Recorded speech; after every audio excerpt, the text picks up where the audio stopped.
네, 오늘 이사야 6장 1절에서 5절의 말씀을 가지고 하나님을 만나다라는 말씀의 제목으로 여러분과 하나님의 그 은혜를 잠시 나누고자 합니다. 이 시간 우리 서로 이렇게 바라보면서 이렇게 한번 인사했으면 좋겠는데요. 한번 바라보시면서 이렇게 한번 인사합시다. 잘 지내고 계시죠? 자, 우리 자녀들도 부모님에게 여쭤봐. 엄마 아빠 잘 지내고 계시죠? 우리 자녀들도 우리 부모님들도 자녀들에게 한 번 더 잘 지내고 계시죠? 네, 한번 대답해 보시길 바랍니다. 아니요? 초등학생이 아니요라고 했는데 잘 못 지내는 이유가 뭔지 굉장히 궁금한데 여러분 잘 지내고 계시죠?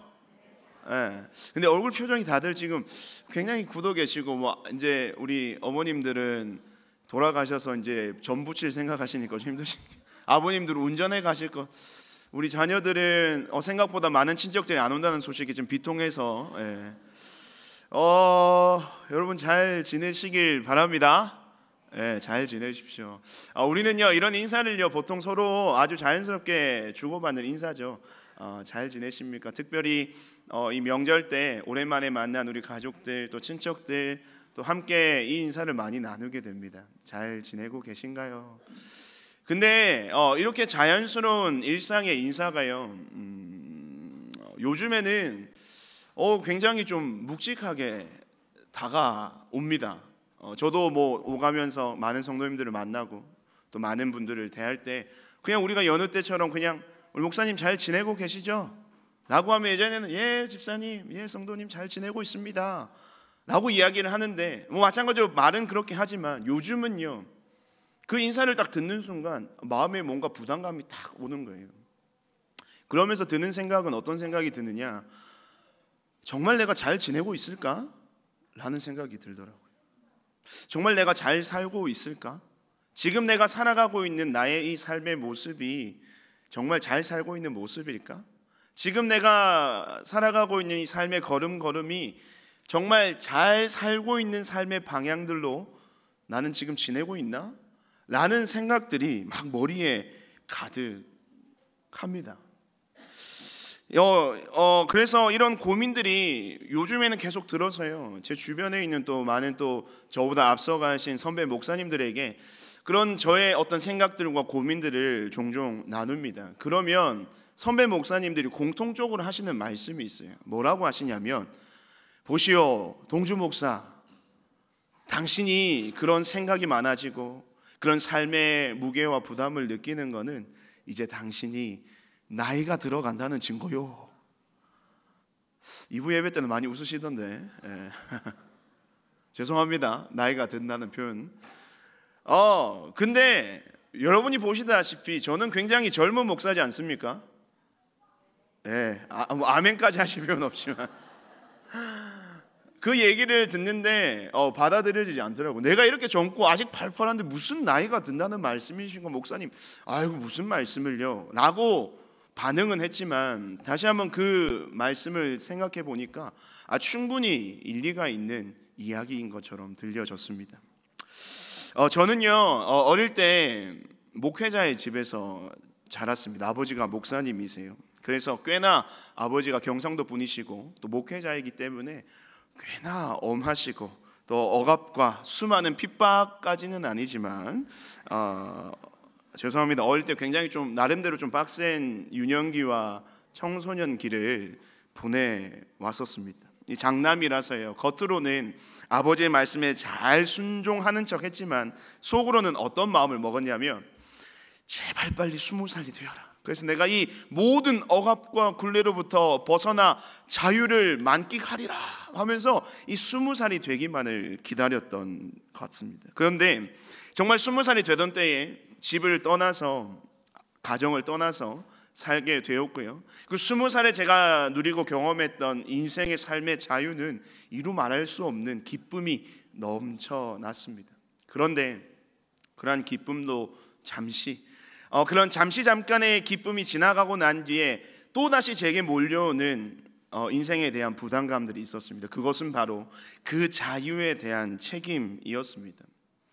그 자유를 내가 만끽하는 만큼 내 인생에 내 스스로가 이제 책임져야 될 것들이 너무나도 많다는 사실을 알게 되면서부터 또 다른 삶의 부담감과 책임감들이 제 어깨를 짓눌렀습니다. 그런 삶의 무게가 제 어깨를 짓누를 때요, 제 눈에 보인 아름다운 한 장면이 있었는데 그것은 바로 결혼이라는 거였습니다. 대학을 다닐 때요, 군대를 다녀온 선배들이요, 하나씩 둘씩 결혼하기 시작하는 겁니다. 목회자들은 결혼을 보통 좀 일찍 하는 편이거든요. 근데 이 결혼한 모습을 보니까, 옆에서 보니까 너무 서로 막 꽁냥꽁냥 하더라고요. 그러면서 그 모습이 얼마나 이쁘고 아름다워 보이는지. 그래서 저는 그 모습을 보면서 생각했습니다. 어떤 생각을 했을까요? 저거다. 저것이 바로 내 인생의 황혼기가 되겠구나. 나도 빨리 결혼해야지 하고 지금 저의 아내를 만났습니다. 20살 때 연애해가지고요, 27살 때 결혼했습니다. 일편단심, 해바라기, 그런 남자입니다. 꿈꿔왔던 결혼 생활이니까 여러분 얼마나 행복했을까요? 물론 지금도요, 결혼을 통해서 정말 세상 누구보다도 아름답고 현숙한 여인을 만나 함께 사는 것이 제 인생에 얼마나 큰 복이고 은혜고 감사인지 모릅니다. 그런데 결혼 이후에 또 하나님께서 저희 가정을 너무 많이 사랑해 주셔가지고요, 저기 뒤에 앉아있지만 4명의 자식들을 주셨습니다.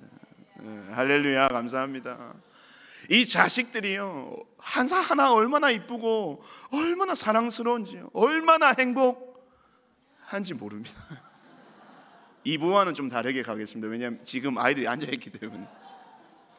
그런데 현실적인 고민들이 있잖아요. 이 자녀들을 어떻게 키워내야 될까, 또 어떻게 세워가야 될까, 또 어떻게 양육해 나가야 될까, 그런 고민들이 생각에 생각, 꼬리에 꼬리를 물면 참 많이 힘이 듭니다.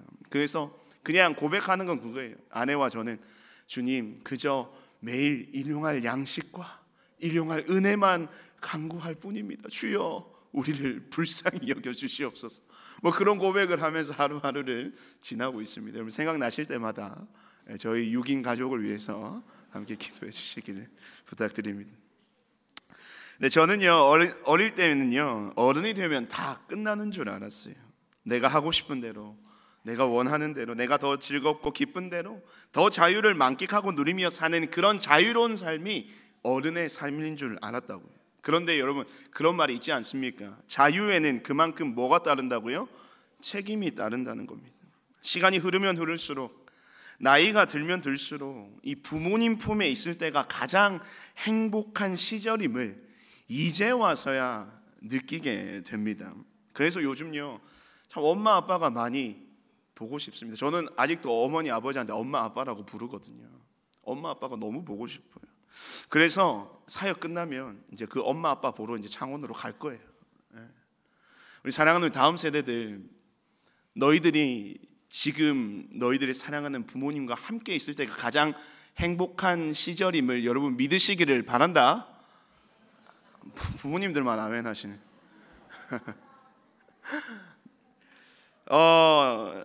목회자가 되어서도 마찬가지더라고요. 목회자로 헌신하겠노라고 결단하고 이 길을 걸은 지가 벌써요, 믿기지 않으시겠지만 거의 20년이 다 될 겁니다. 신학생 때는요, 학교만 졸업하면 다 되는 줄 알았고요, 전도사 때는 목사 안수만 받으면 다 끝나는 줄 알았습니다. 그런데요, 이 목회의 여정도, 이 사역의 시간들도 어느 것 하나 쉬운 것이 없고요, 해가 가면 갈수록 더 어렵고 더 복잡하고 더 많은 것들을 담당해야 되는 삶의 어떤 사역의 부담들이 찾아오더라고요. 이 삶의 무게라고나 할까요? 시간이 흐르면 흐를수록 더 강해지고 단단해져서요, 그 모든 것들을 받아들이는 정도가 점점 가벼워질 것만 같았는데, 사실 시간이 지나고 나이가 들면서 인생에 대한 무게감이 점점 더 벅차지는 것을 많이 느낍니다. 그런데 여러분, 이런 감정, 이런 마음, 이런 현실은 비단 저만의 이야기는 분명히 아닐 거라고 저는 생각이 듭니다. 오늘 이 시대를 살아가는 수많은 우리 부모님들, 또 우리 직장인들, 우리 사랑하는 성도님들 모두가 이 현재의 삶을 살아가면서 느끼는 인생에 대한 공통적인 마음이 바로 저와 같을 것이라고 생각이 드는 거예요. 여러분, 그런 삶을 살아가고 계신 여러분들을 향해서 저는 이 시간, 이 자리를 통해서 한번 축복하고 위로하고 싶습니다. 옆 사람에게 최대한 사랑의 눈빛으로 이렇게 한번 위로의 말을 전하면 좋겠습니다. 바라보시면서 이렇게 한번 고백할까요? 충분히 잘하고 계십니다. 시작. 우리 반대편 분에게도 한 번 더 인사합시다. 충분히 잘하고 계십니다. 네, 여러분 충분히 잘하고 계십니다. 힘내시길 바랍니다. 삶의 무게가요, 우리를 짓누르고 스스로의 삶에 대한 수많은 질문과 생각들이 꼬리에 꼬리를 무는 이런 고민들은요, 사실 우리의 일생 가운데 주로 어떨 때 찾아오게 될까요? 우리의 아주 상태가 최상일 때는 사실은 그런 고민들과 생각들 찾아오지 않습니다. 보통 그런 생각들은요, 우리의 삶이 바닥을 칠 때 하는 일마다 잘 안 돼요. 주변 사람들과의 관계도 잘 풀리지 않고 인생의 환난과 고난이 가득한 그때 이 삶에 대한 고민과 생각이 깊어지기 마련입니다. 그런 생각이 계속 되다 보면요, 우리는 자기도 모르는 사이에 이 슬럼프라는 것에 빠지게 되죠. 이때 그리스도인들은요, 삶의 슬럼프뿐만이 아니라 이 영적인 슬럼프도 함께 오더라고요. 혹시나 지금 현재의 삶이 그런 슬럼프의 상태에 계신 분들이 혹 계신다면 그런 여러분들을 이 시간 진심으로 저는 축복하고 싶습니다. 왜냐하면 인생의 가장 밑바닥을 치는 바로 그때가 하나님을 가장 깊이 만날 수 있는 적기이기 때문입니다. 오늘 이 시간 삶의 깊은 수렁에서 하나님을 가장 깊이 만나는 은혜가 충만하시기를 주님의 이름으로 축복드립니다. 헤어나올 수 없는 삶의 고난 중에도 우리를 만나주시고 우리를 찾아오시는 주님의 은혜를 누리는 저와 여러분, 우리 모두의 예배가 되기를, 우리 모두의 삶이 되시기를 다시 한번 주님의 이름으로 축원드립니다. 우리가 고난과 환난 중에 있을 때 인생의 바닥을 치는 그때가 하나님을 만나는 가장 적기임을 말해주고 있는 본문이요, 사실 오늘 이사야 6장 말씀입니다. 우리 6장 1절의 말씀을 다시 한번 함께 한 목소리로 읽도록 하겠습니다. 1절입니다. 시작. 우시야 왕이 죽던 해에 나는 높이 들린 보좌에 앉아 계시는 주님을 뵈었는데 그의 옷자락이 성전에 가득 차 있었다. 아멘. 오늘 이 본문에서 나오는 말씀 가운데 특별히 이 우시야 왕이 죽던 해 때라고 이야기합니다. 시간적인 배경을 이야기하는데 우리는 이 시간적인 배경에 대한 이해를 먼저 좀 한번 살펴볼 필요가 있습니다. 여러분 화면을 함께 보시면요, 우시야 왕은요 남유다의 몇 번째 왕이냐면 10번째 왕입니다. 이 우시야 왕은 남유다를 52년 동안 잘 통치하고 다스렸던, 그리고 남유다를 그 어느 때보다 강하게 만들었던 그런 위대한 인물로 그들에게 기억됩니다. 그의 업적을 살펴보면 예루살렘 성벽을 중건하고요, 군사력을 정비를 했는데 역대하 26장의 말씀에 따르면 우시야 왕 휘하의 군대가 몇 명이나 있었다고 얘기하냐면 몇 명 있었다고 적혀 있습니까? 30만 하고도 7,500명이나 있었다는 겁니다. 감이 잘 오시지 않겠지만 이것은요 아주 강력한 군대를 가지고 있었음을 말하는 숫자입니다.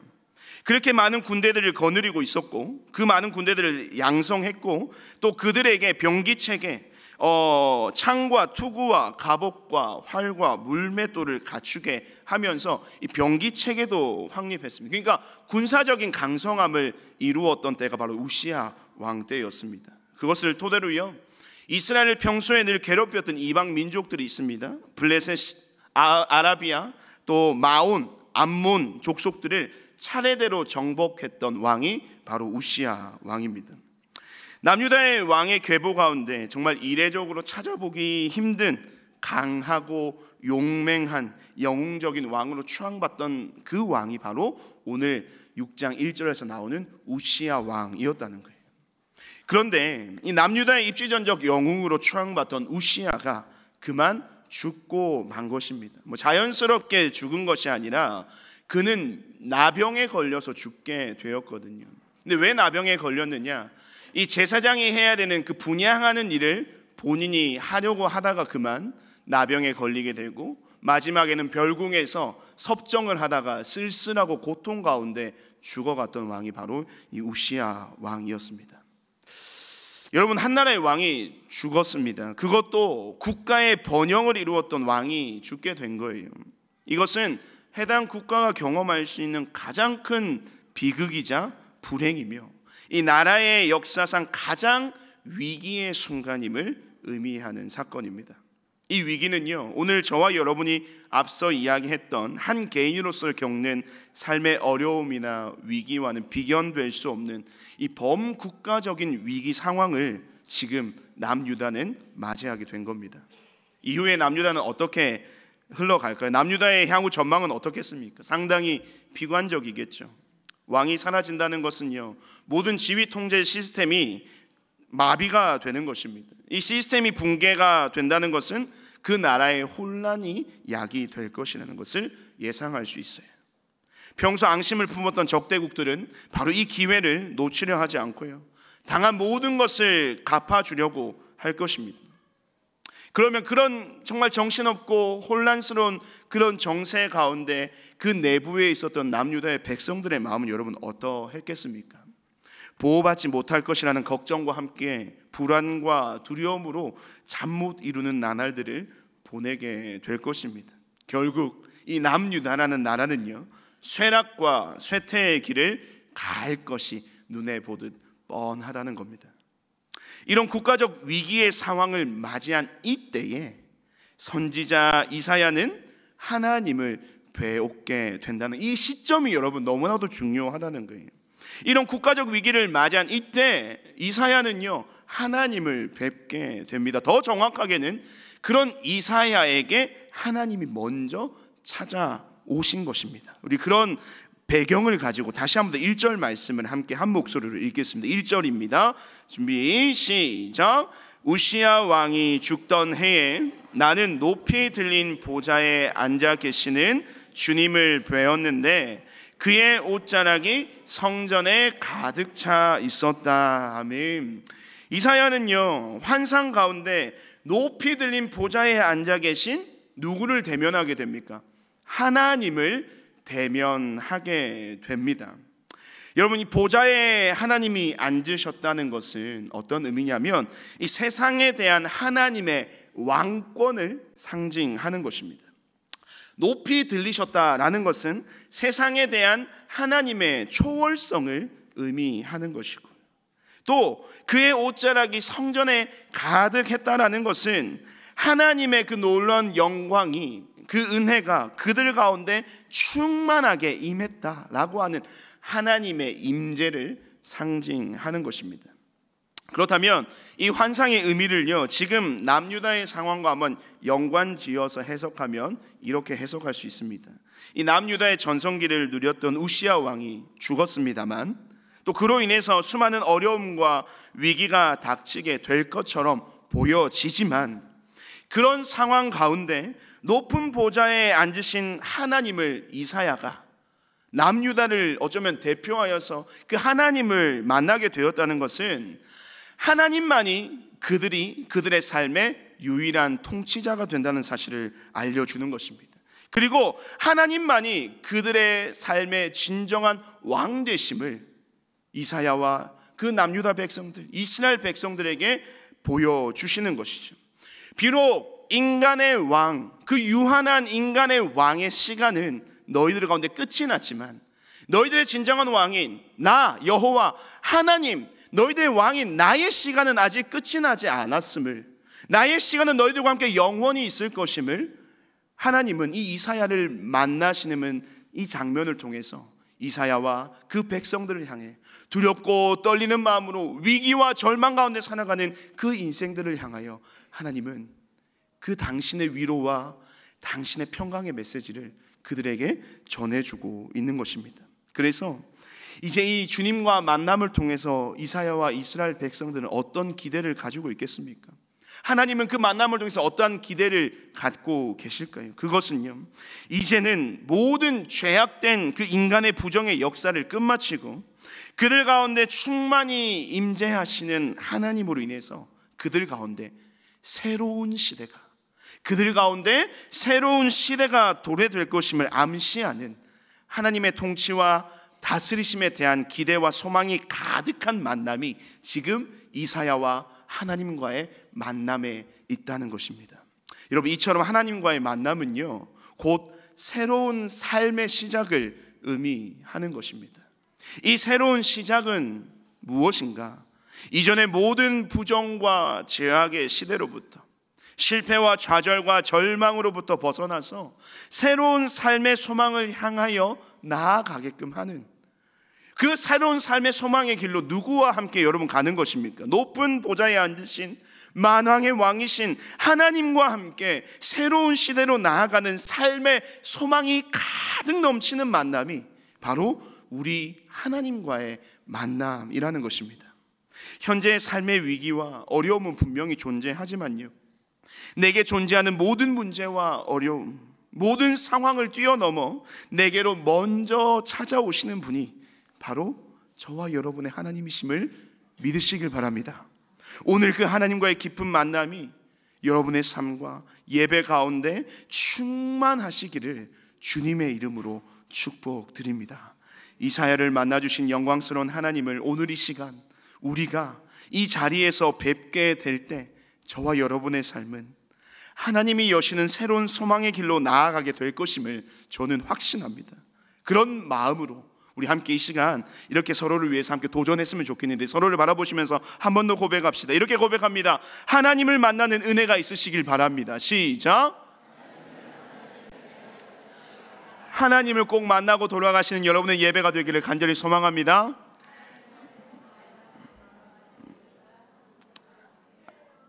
아멘. 할렐루야. 여러분, 인생 중에서요, 가장 힘들고 어려운 때 하나님은 우리를 만나 주신다는 사실을 우리는 이 이사야 6장 1절의 말씀을 통해서 알고 있습니다. 그런데요, 왜 하나님은요, 우리가 가장 힘들고 어려운 그때 우리를 더 깊이 만나 주시는 걸까요? 이에 대한 답변은 꽤나 간단합니다. 그 이유는 바로 그때가 바로 주님의 때이기 때문입니다. 한번 생각해 보십시오. 우리의 인생이 안정적이고 가장 편하다고 생각이 될 때요, 여러분의 삶의 자리에서 가장 연약해지는 삶의 영역이 여러분 어디라고 생각하십니까? 내가 가장 편할 때 우리의 인생에 가장 약해지는 삶의 영역은 어디라고 생각하세요? 아마 여러분의 신앙일 겁니다. 여러분의 경건의 삶의 영역일 겁니다. 여러분의 믿음의 영역일 거란 말이죠. 그런데 반대로요, 우리가 가장 힘들고 어려울 때 우리의 삶의 영역 중에 가장 강화되는 영역이 어디일까요? 그것도 여러분의 신앙과 믿음과 경건의 영역이라는 겁니다.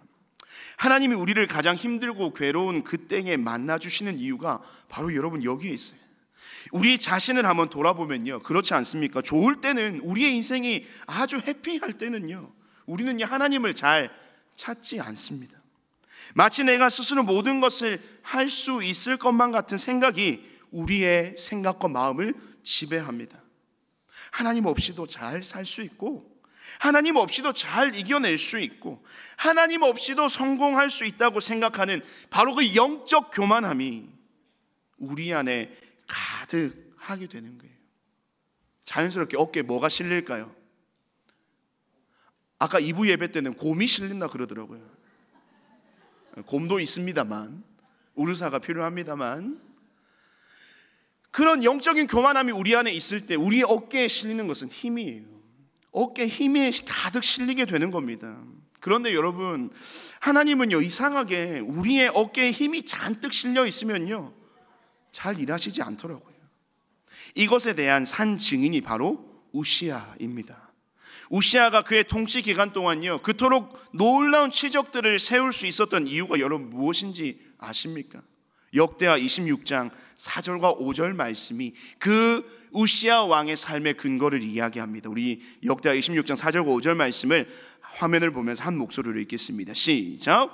우시아가 그의 아버지 아마시아의 모든 행위대로 여호와 보시기에 정직하게 행하며 하나님의 묵시를 밝히 아는 스가랴가 사는 날에 하나님을 찾았고 여호와를 찾을 동안에는 하나님이 형통하게 하셨더라. 아멘. 우시아가 그의 인생 가운데 대단한 치적을 남기고 하나님의 백성들을 하나님의 대리 통치자로서 그들을 잘 섬기고 세워갈 수 있었던 그 삶의 유일한 근거는요, 우시아에게 있지 않습니다. 여러분, 우시아가 잘나서요, 잘 준비돼서, 능력이 많아서, 뛰어나서, 재능이 많아서, 인자해서 아닙니다. 성경이 말하는 우시아 왕의 성공의 근거는 누구에게 있습니까? 하나님께 있는 거예요. 하나님을 찾는 데 있는 겁니다. 여러분, 하나님을 찾는다는 것, 그것은 하나님의 뜻을 구한다는 것이고, 하나님의 뜻을 구한다는 것은 그 하나님의 뜻대로, 하나님의 원하심대로 내 삶을 나는 살아가겠습니다라고 고백하는 것입니다. 이재희 전사님 우리 설교하셨던 내용처럼 우리가 하나님의 명령을 따라 사는 것, 그것이 바로 우리 믿는 자들에게 주어진 삶의 책임이고 삶의 의무이고 삶의 방향이라는 것입니다. 이 말씀, 역대하 26장 4절과 5절 말씀에서 여러분, 하나님을 찾는다는 것은 어떤 의미겠습니까?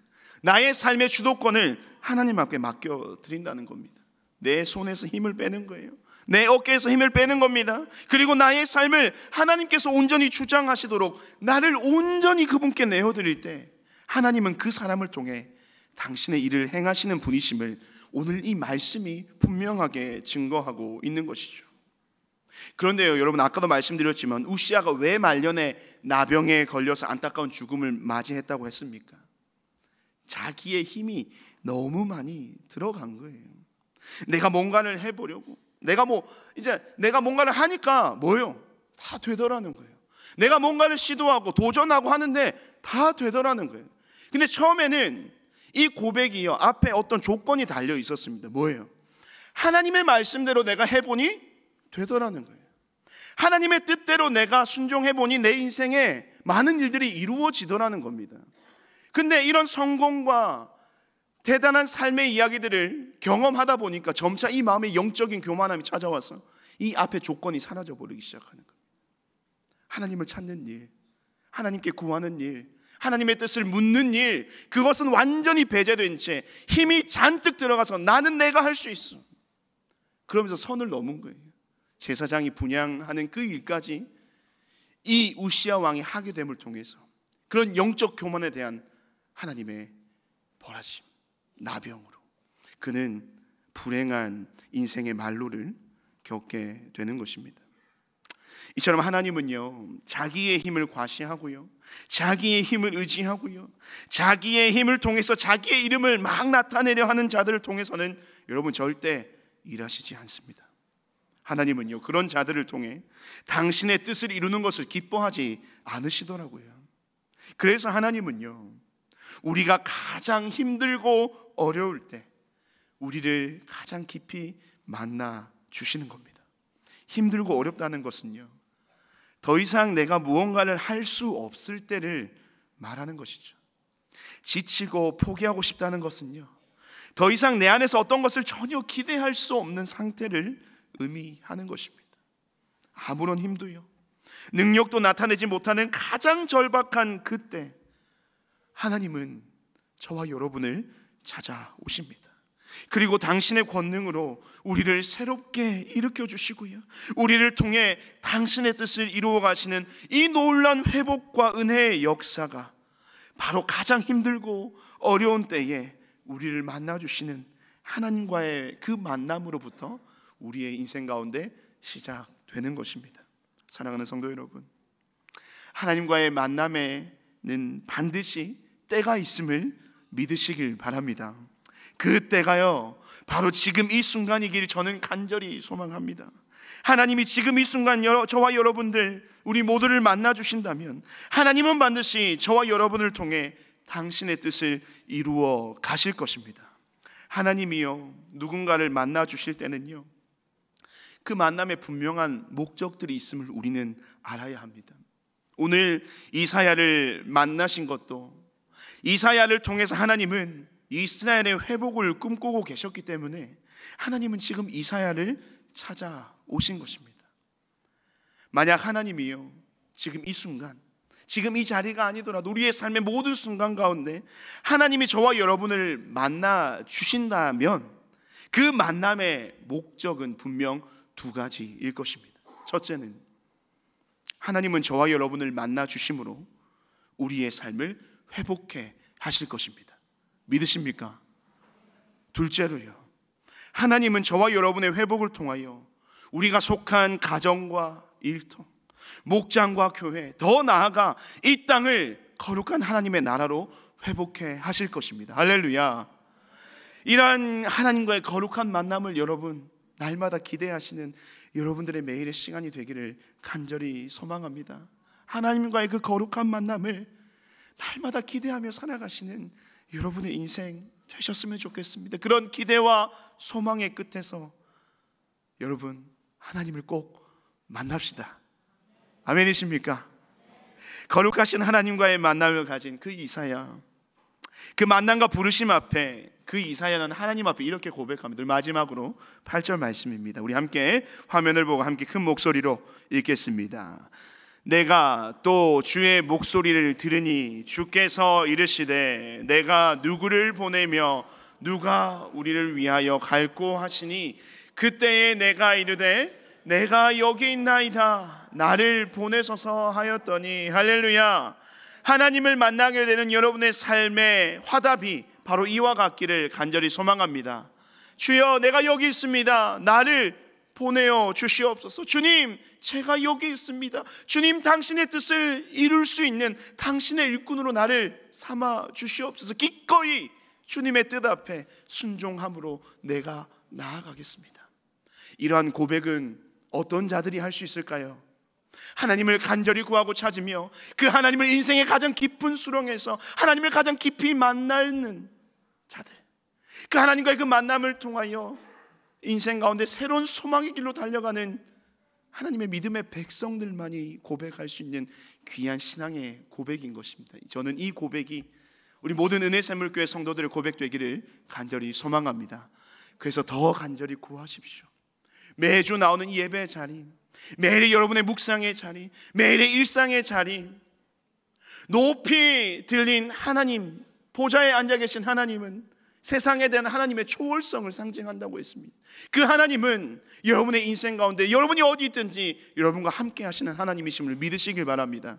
그런 하나님과의 만남을 날마다 간구하며 이미 우리와 늘 함께 하셨던 그 하나님을 발견하게 되는 은혜가 여러분의 삶과 여러분의 일상과 여러분의 평생에 충만하시기를 주님의 이름으로 축복드립니다.